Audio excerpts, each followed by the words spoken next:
فبأي آلاء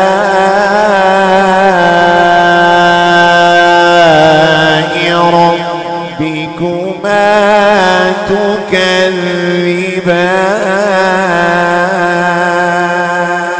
محمد وعلى آله سيدنا محمد وبارك وسلم صلاة وسلام عليك يا رسول الله يا حبيب الله صلى الله تعالى عليه وسلم. نبی اکرم نور مجسم صلی اللہ تعالی علیہ وسلم کفار قریش کو رب کی عبادت کی طرف آنے اور رب کو ماننے کی دعوت دیتے، قرآن مقدس کے ذریعے انہیں راہ راست کی دعوت دیتے، تو بجائے ان کی بات کو قبول کرنے کے یہ صاحب قرآن کے خلاف بھی بات کرتے، خود نبی اکرم صلی اللہ تعالی علیہ وسلم کو بھی برا بھلا کہتے، اللہ اکبر، اور ساتھ اسی پر نہ رکتے بلکہ قرآن مقدس جو اللہ تبارک و تعالیٰ کی کتاب ہے اس کے بارے میں بھی غلط الفاظ استعمال کرتے، ٹھیک، جو پہلے سے سلسلہ چلا رہا. کبھی کہا کہ آپ تو رسول نہیں، پھر کہا کہ آپ تو ہمارے جیسے ہیں، کہا نبی ہو تو بھی فرشتہ ہو، کوئی انسان نہ ہو، یعنی کہ نبی آخر الزمان سرکار صلی اللہ تعالی علیہ وسلم کے یہاں گستاخانہ الفاظ وہ استعمال کرتے. پھر قرآن مقدس کے لیے کہتے کیا کبھی کہ اللہ تعالیٰ نے تو کچھ نہیں اتارا ہے، یہ تو آپ اپنی طرف سے کہہ رہے ہیں، ایک اس طرح کی گستاخی کرتے. اب جو گستاخی دوسری طریقے سے کس طرح کرتے کہ وہ نبی اکرم صلی اللہ تعالی علیہ وسلم کو معاذ اللہ شاعر کہتے، شاعر شعر سنانے والا، جو شعر سناتا ہے، اور جو قرآن مقدس ہے نا اسے کہتے کہ یہ شعر ہے، یہ جو سنا رہے ہیں نا وہ شعر ہے، اور جو پڑھتے ہیں اس کو شعر کہتے ہیں، اور آپ پڑھنے والے ہوتے تو آپ کو اللہ اکبر کفار مکہ شاعر کہتے ہیں.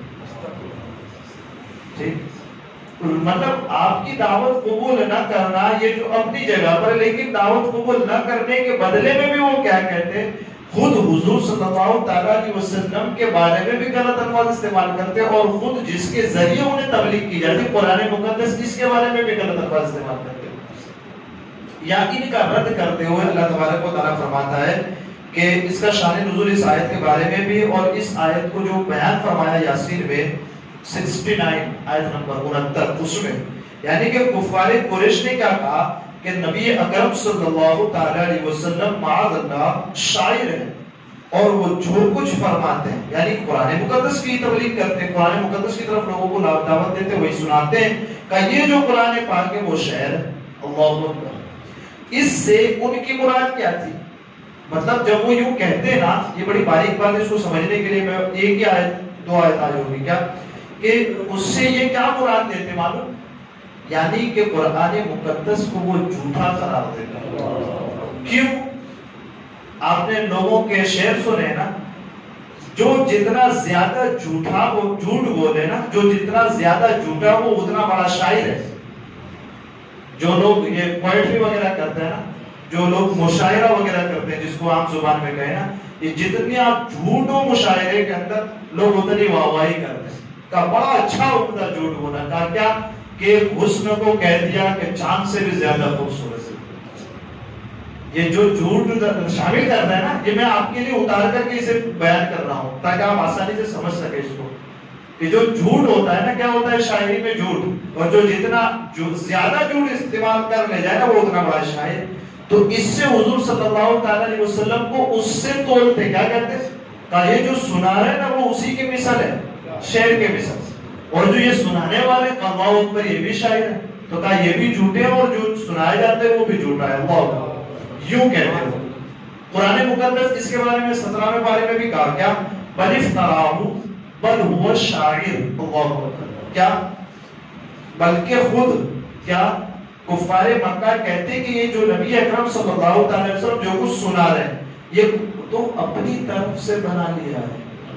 بل افتراہ، یہ جو کچھ سناتے وہ تو اپنی طرف سے من گھڑت گھڑا ہوا ہے. کیوں؟ بل وہ شاعر، کیونکہ وہ تو شاعر ہے تو وہ گھڑ لیتے اپنی طرف سے. اس کے جواب میں اللہ تبارک و تعالیٰ اب اپنے حبیب کی تعریف یہاں بیان فرماتا ہے. کیا ایک حبیب صلی اللہ علیہ وسلم کی عظمت و شان کا بھی اظہار فرمایا جا رہا ہے اور ساتھ ساتھ ان کا رد بھی فرمایا جا رہا ہے. آپ کہتے ہیں نا شاعر، آپ کہتے ہیں نا شعر، اللہ تعالیٰ فرماتا ہے نبی کریم صلی اللہ علیہ وسلم کو شعر کہنا ہم نے نہیں سکھایا. مطلب نبی کی شان کے لائق یہ نہیں کہ وہ شعر کہے. یہ چیز تم جو کہتے ہو نا کہ نبی شعر سناتے ہیں، اللہ فرماتا ہے ہم نے نبی کی شان کے لائق یہ چیز رکھی ہی نہیں کہ وہ شعر سناتا. کہا اگر میرا نبی شعر سناتا، حقیقت میں سناتا، تو تمہارا ذہن اپنی مینٹلٹی کیا بنی ہوئی ہے کہ جو شعر ہو وہ اپنی شاعری، جو شاعر ہو وہ اپنی شاعری میں اپنے شعر میں جھوٹ کی آمیزش کرتا ہے. ٹھیک ہے، اگر میرا نبی سرکار صلی اللہ علیہ وسلم مکہ کی گلیوں میں اگر شعر پڑھتے تو تمہارا ذہن کیا بنا ہوا ہے کہ جو شاعر ہو وہ اپنے شعر میں جھوٹ استعمال کرتا ہے. اور میرا نبی اگر شعر پڑھتا تھا مکہ کی گلیوں میں تو تم کیا سمجھتے یہ بھی کوئی شاعر ہے اور جو سنا رہا ہے وہ بھی کوئی جھوٹا کلام. کہا ہم نے نبی ایسا بھیجا ہے جس کی شان یہ کے لائق یہ نہیں کہ وہ شعر پڑھے. اگر وہ پڑھ دیتے تو تم قرآن کو اور شعر کو ملا دیتے اور یوں سمجھتے کہ یہ بھی کوئی شاعر ہے. اس لیے اللہ تبارک و تعالیٰ نے اپنے حبیب کی طرف سے جواب دیا اللہ نے کہ تم جو یہ کہتے ہو کہ نبی آخر الزمان سرکار صلی اللہ علیہ وسلم شاعر ہیں معاذ اللہ، اور وہ جو کہتے ہیں وہ شعر کا، ہم نے تو ایسا نبی بھیجا ہے کہ اس کے لائق نہیں یہ شعر کہنا اور اس کے شان کے بھی لائق نہیں کہ وہ شعر کہنا. ہم نے نبی کو شعر کہنا نہیں سکھایا. سبحان اللہ. ٹھیک ہے، یہاں ایک بات یہ سمجھ میں آتی کیا، جب ہم علم غیب کے بارے میں بات کرتے ہیں حضور سرکار صلی اللہ علیہ وسلم کو ہر چیز کا علم ہے. جو کچھ گزر چکا اس کا بھی علم ہے، جو ہو رہا ہے وہ بھی جانتے ہیں اور جو ہونے والا ہے وہ بھی جانتے ہیں حضور سرکار صلی اللہ علیہ وسلم. ٹھیک، یہ بات کنفرم ہے.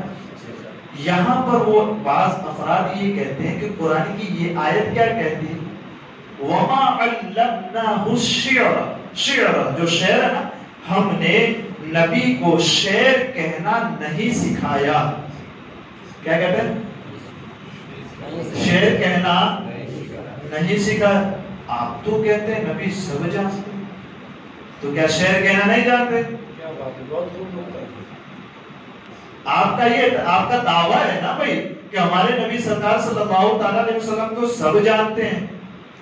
تو جب سب جانتے ہیں، سب طرح کے علم جانتے ہیں، کوئی علم ایسا ہے کہ جو حضور کو نہ آتا ہو؟ الرحمن علم القرآن، رحمان وہ ہے جس نے اپنے بندے خاص کو سکھایا قرآن. کا یہ قرآن کیا ہے؟ کہ ہر چیز کا بیان اس میں موجود ہے. تو سب کچھ تو حضور کو سکھا دیا. تو قرآن کی آیت کیا کہتی ہے کہ شعر وہ تو نہیں سکھایا، آپ کہتے ہیں سب کچھ سکھایا، اور یہ آیت کہتی ہے کہ یہ چیز نہیں سکھائی ہے. تو پھر معنی کیا بنے گا اس کا؟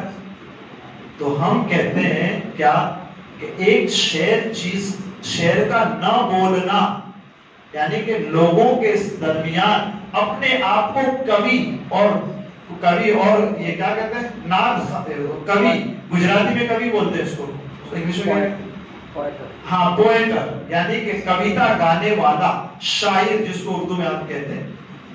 باقاعدہ طور پر شاعری کرنا الگ چیز ہے اور شعر و سخن کا علم رکھنا یہ الگ چیز ہے. اگر کوئی آدمی شاعری نہیں کرتا تو اس سے یہ تھوڑی لازم آتا ہے کہ وہ شعر کہنا جانتا بھی نہیں. ایک آدمی ہے جو ڈرائیونگ کبھی نہیں کرتا، لیکن کیا اس کے بارے میں یہ کہہ سکتے ہیں کہ یہ نہیں جانتا اسی لیے نہیں کرتا؟ ہو سکتا ہے یہ جانتا ہے لیکن کرتا نہیں ہے، کسی وجہ کی بنیاد پر نہیں کرتا. تاریخ کی کتابوں سے آپ کے سامنے کئی ڈھیروں مثالیں پیش کر سکتے ہیں جس میں خود نبی آخر الزمان سرکار صلی اللہ علیہ وسلم صحابہ کرام سے شعر سنتے. کیا سنتے؟ شعر سنتے. ان کے لکھے ہوئے شعر سنتے تو کیا کہتے؟ یہ شعر یوں ہوتا تو بڑا اچھا ہوتا. یعنی کہ شعر جو لکھنا نا اس کی لکھاوٹ میں حضور تصحیح فرماتے. کیا فرماتے؟ کہ اگر اس شعر کو تم یوں کہتے نا تو یہ بڑا اچھا لگتا. آپ کہہ رہے نہیں جانتے، میں کہتا ہوں جو علم نہ جانے وہ غلطیاں کیسے نکال سکتا ہے. حضور سرکار صلی اللہ تعالیٰ علیہ وسلم کو شعر پڑھنے سے منع کیا گیا تھا، باقی رہا علم تو حضور ما کان و ما یکون کا علم جانتے ہیں، جو کچھ ہو چکا ہے وہ بھی جانتے ہیں، جو ہوگا وہ بھی جانتے ہیں، سب جانتے ہیں۔ ہاں کہنے سے روکا کیوں؟ اس لیے کہ اس دور کے اندر اور اس دور میں بھی یہی تصور ہے کہ شعر عمدہ تب ہوتا ہے جب اس میں جھوٹ ملا دیا جائے۔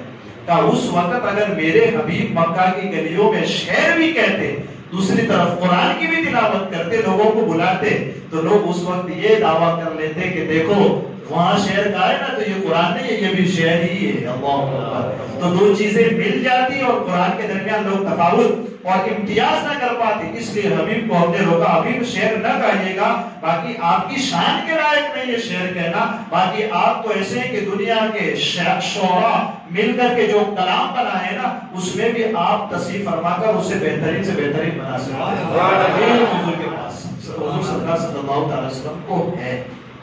قرآن کہتا ہے وَمَا عَلَّمْنَاهُ الشِّعْرَ وَمَا يَنبَغِي لَهُ إِنْ هُوَ إِلَّا ذِكْرٌ وَقُرْآنٌ مُبِينٌ، اور ہم نے نبی کو شعر کہنا نہ سکھایا اور نہ ان کی شان کے لائق ہے کہ وہ شعر کہیں۔